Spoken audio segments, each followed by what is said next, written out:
Because Pi Network has launched an open network, many pioneers are curious to unlock their Pi coin. Hello, welcome to Gladly Tech YouTube channel. In today's video, we're talking about how to unlock your locked Pi on transferable balance. The steps you have to take are this. Click on the three lines at the top left corner of your screen. Click on mainnet. Click on configure locked up rates. So right here, going through that same process to reduce the locked up duration will not change your first lockup duration.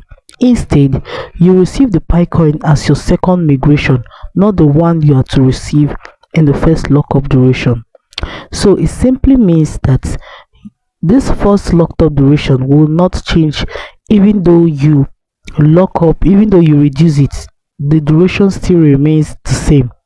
It's just that if you still have Pi coin on your Pi app, it is going to reflect on the other Pi coin that you have on your Pi app. It is not going to affect this first lockup Pi that you already have.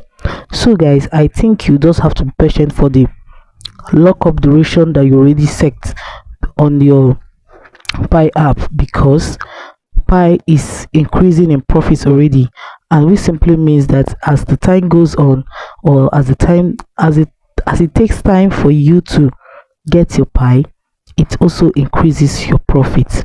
So guys, I believe with this you'll be able to understand how to unlock your locked Pi on transferable balance. If this video was able to guide you or give you advanced understanding on how to unlock your locked Pi, do well to like, comment, share and subscribe. Thanks for watching.